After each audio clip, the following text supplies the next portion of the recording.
Hello friends, आपका मेरे channel पर स्वागत है। आज हम जो है वो 11.4 के आगे के क्वेश्चन करेंगे।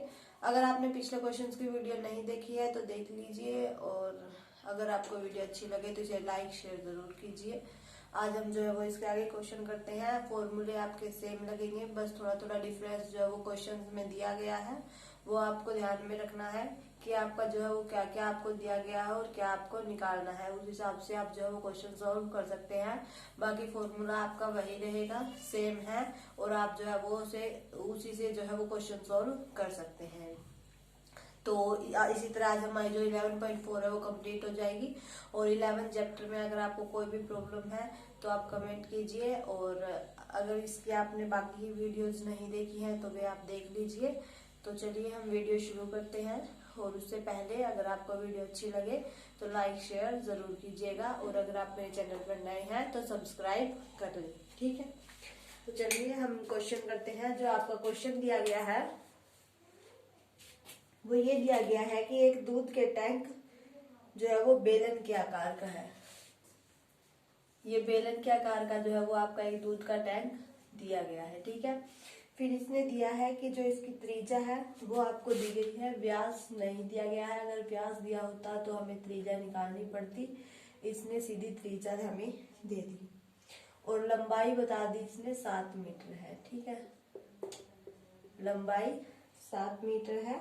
तो इस टैंक में भरे जा सकने वाले दूध की मात्रा लीटर में ज्ञात कीजिए। दूध की जो मतलब इस जो बेलन के आकार का टैंक है, इसमें कितना दूध हम भर सकते हैं उसकी मात्रा हमें लीटर्स में बतानी है। तो पहले उसके लिए हमें क्या निकालना पड़ेगा, आयतन निकालना पड़ेगा। यानी कि लंबाई आपकी ये दी गई है, यानी कि इसे हम हाइट भी कह सकते हैं, और त्रिज्या आपकी ये दी गई है, ठीक है। तो इसका आयतन निकालने के लिए आपको पता है क्या फॉर्मूला यूज करना है, πr/h। पाई की वैल्यू आपको पता है 22/7 होती है, ठीक है। आर त्रिज्या आपकी 1.5 है, मल्टीप्लाई 1.5, और उसके बाद हाइट आपकी 7 है। इससे हम जो है वो इसका आयतन निकाल सकते हैं, ठीक है। अभी इसका पॉइंट हटा दिया, नीचे 10 आ गया, इसका पॉइंट हटा दिया, नीचे 10 आ गया। अभी ने काट दीजिए, 7 से 7 कैंसिल, 5 2 10, 5 3 15, 2 11, ठीक है। 5 2 10 और 5 3 15। अब इनकी जो है वो मल्टीप्लाई कर दीजिए, 3 6 11 6 66/2। ये आपका जो है वो आयतन आ गया बेलन का, कि हम इसके अंदर कितना दूध भर सकते हैं। जब हम इसे इससे डिवाइड करेंगे तो 2 4 66 है। तो इसे जब हम 2 से काटेंगे 9 आएगा, सॉरी गलत कर दिया मैंने, 3 3 9 और 11 9 99। जब हम इसे इससे डिवाइड करेंगे तो 2 4 8, फिर 2 9 18.5। यानी कि जब आप इसे इससे डिवाइड करेंगे तो आपका 49.5 मीटर की क्यूब आ जाएगा। डिवाइड करके देख लीजिए, 99 है, 2 है, 2 4 8, 1, ये 9 हमने नीचे निकाला, 4 9 18, 1। यहाँ से जब हम 0 नीचे लेंगे तो यहाँ पॉइंट लग जाएगा, 2 5 10, ठीक है। तो इस तरह से आपको 49.5 आ गया।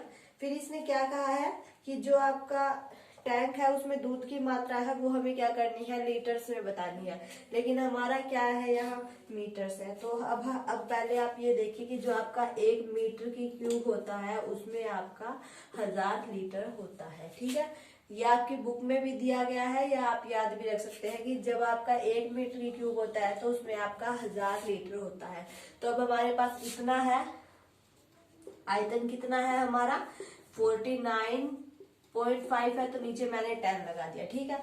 मतलब इतने मीटर की क्यूब है, तो इसमें हमारे कितने लीटर होंगे। तो देखिए 1 मीटर में जब 1000 होता है तो इसकी मल्टीप्लाई हम 1000 के साथ कर देते हैं, हमारा आंसर आ जाएगा। तो इतने लीटर जो दूध है वो इस टैंक, जो बेलनाकार टैंक आपका दिया गया है उसके अंदर हम भर सकते हैं। तो इस तरह से आप जो है ये क्वेश्चन सोल्व कर सकते हैं। देखिए एक बार फिर से बता देती हूँ, बेलनाकार टैंक दिया गया है, उसकी त्रिज्या हमें दी गई है और ऊंचाई भी दी गई है। तो त्रिज्या 1.5 है और ऊंचाई और लंबाई आपकी एक ही बात है, तो ये आपकी 7 मीटर दी गई है, ठीक है।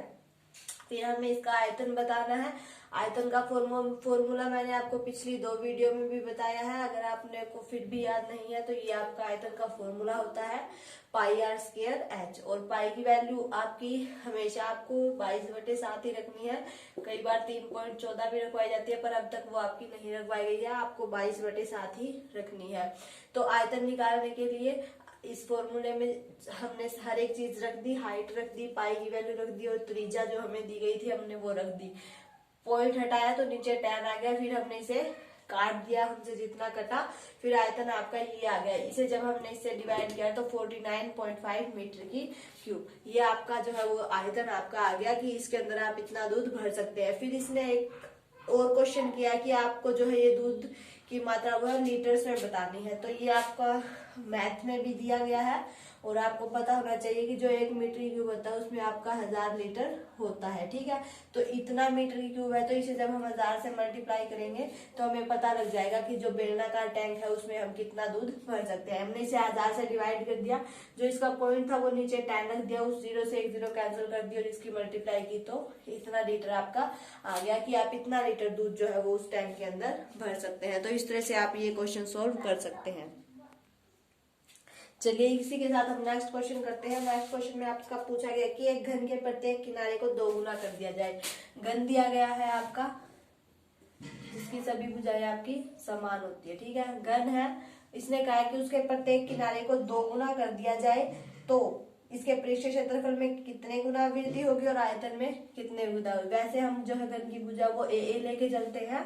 मान लीजिए हमारी सारी भुजाएं जो है क्या है वो हम लेट कर लेते हैं, या आपको दी जाती है कि जो हमारा घन है उसकी भुजा हमारी किसके इक्वल है, ए के इक्वल है। अब इसने कहा कि जब भुजा को 2 गुना कर दिया जाए, तो जब हम इसकी भुजा जो है वो 2 गुनी लेके चलते हैं तो 2 से इसकी मल्टीप्लाई कर देंगे तो 2a। अब हमें भुजा क्या लेके चलनी है, ये लेके चलनी है।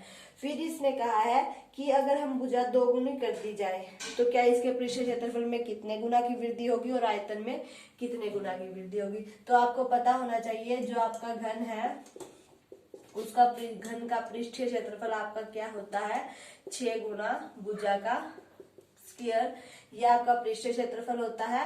और आयतन आपका क्या होता है, आयतन आपका होता है भुजा की क्यूब, ठीक है। तो पहले हम पृष्ठीय क्षेत्रफल निकाल लेते हैं। तो घन का पृष्ठीय क्षेत्रफल 6 गुना, अब भुजा हमें क्या लेके चलनी है, 2a लेके चलनी है, तो 2a का स्क्वायर, ठीक है। तो आ जाएगा आपका 6 × 4a स्क्वायर, यानी कि 24a स्क्वायर। ये आपका आ गया 24a स्क्वायर। और जब हम घन की भुजा a लेकर चलते हैं, ये यहाँ आप लिख लीजिए केस फर्स्ट, कब, जब घन की भुजा हम ये लेकर चले, ठीक है। भुजा हमने इसमें क्या ली है, 2a ली है। फिर केस सेकंड आपका क्या बनता है, जब घन की भुजा हम क्या लेते हैं, a के इक्वल लेते हैं, तो उसका जो पृष्ठीय क्षेत्रफल है वो हम निकालेंगे तो हमारा क्या निकलेगा, 6 गुना भुजा का स्क्वायर, यानी कि 6 × a का स्क्वायर 6a स्क्वायर, ठीक है। ये तो हमने निकाल दिया पृष्ठीय क्षेत्रफल। फिर हम केस फर्स्ट फिर से लेके चलते हैं। भुजा हमें इसमें क्या लेनी है, 2a लेनी है। अब इसमें हमें निकालना क्या है, इसमें हमें आयतन निकालना है। तो आयतन का फॉर्मूला आपका क्या होता है, भुजा की क्यूब। तो भुजा आपका 2a है, 2a की आपकी क्यूब, ठीक है। 2 2 जा 4, 4 2 जा मतलब 2 को आपको 3 बार करना है, 2 2 जा 4, 4 2 जा 8, 8a की क्यूब आ गई। और फिर केस सेकंड हम लेके चलते हैं। केस सेकंड में हमें भुजा क्या लेके चलनी है, a लेके चलनी है।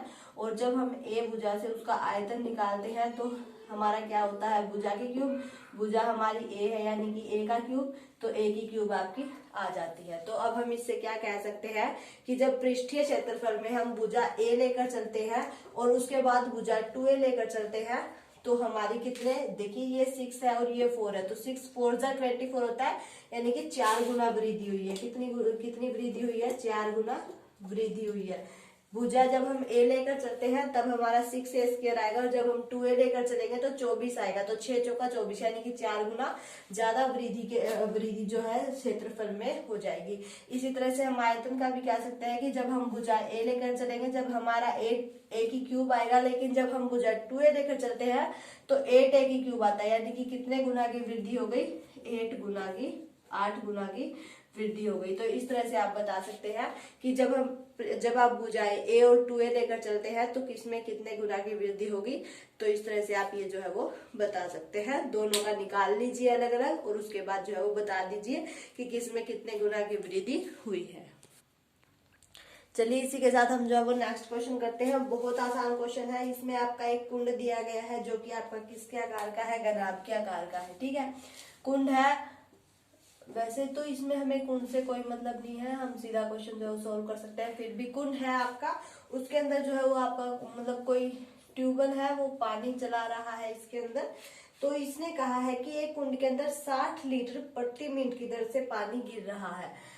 60 लीटर पानी गिर रहा है, 60 लीटर पानी गिर रहा है। कितनी देर में? 1 मिनट में। ठीक है, प्रति मिनट में। यदि कुंड का आयतन जो है वो आपको दिया गया है कितना, 108 मीटर की क्यूब है, तो ज्ञात कीजिए कि उस कुंड को भरने में कितने घंटे लगेंगे। इसका आयतन हमें इतना दिया गया है, लेकिन एक बात ये देखिए कि 1 मिनट में हमें 60 लीटर पानी गिरा है, लीटर्स में है पानी। तो पहले हमें इसका आयतन जो है वो लीटर्स में चेंज कर लेते हैं। तो मैंने आपको बताया था कि लीटर्स में कैसे चेंज करना है। जो 1 मीटर की क्यूब है उसमें आपका 1000 लीटर होता है, इस बात को नहीं भूलना है। तो 108 मीटर की क्यूब है, तो इसे हम 1000 से मल्टीप्लाई कर देते हैं, तो 108,000 आपका आ जाएगा कितना, लीटर। ठीक है, इसका आयतन जो है वो हमने लीटर्स में चेंज कर लिया। अब जो है हम बता सकते हैं कि 60 लीटर पानी अगर 1 मिनट में गिर रहा है, तो जो इतना पानी है वो कितने मिनट में गिरेगा। जब हम इसे 60 से डिवाइड कर देंगे तो हमें पता लग जाएगा। 6 × 6 और 6 × 8 = 48। ठीक है, 1800 मिनट। तो 1800 जो है वो आपकी क्या आई है, मिनट्स आ गई। ठीक है, देखिए एक बार फिर से बता देती हूँ। 60 लीटर पानी जो है वो 1 मिनट में गिर रहा है, तो आयतन हमें 108 मीटर की क्यूब दिया गया है। तो पहले हमें उसे लीटर में चेंज करना होगा, या फिर आपको जो लीटर्स दिया गया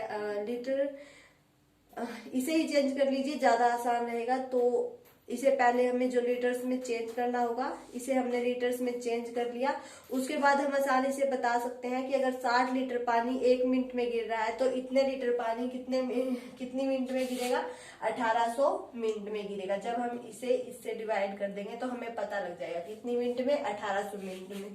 फिर इसने कहा कि कुंड को भरने में कितने घंटे लगेंगे। इस मिनट्स को हमें घंटे में चेंज करना है। तो मिनट्स को घंटे में चेंज करने के लिए हमें क्या करना पड़ता है, 60 मिनट में हमारा 1 घंटा होता है, तो हमें इसे 60 से डिवाइड करना पड़ेगा। ठीक है, 6 × 18, तो आपका आंसर आ जाएगा 30 घंटे।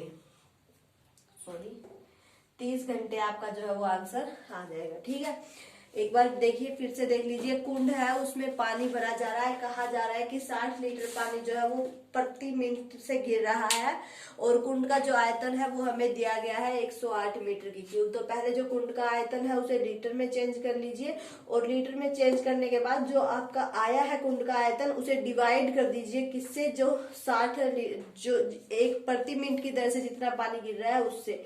तो 60 लीटर से डिवाइड कर दिया तो आपका आ गया 1800 मिनट। फिर इसने ये पूछा था, इसने मिनट में नहीं पूछा, इसने घंटों में पूछा है।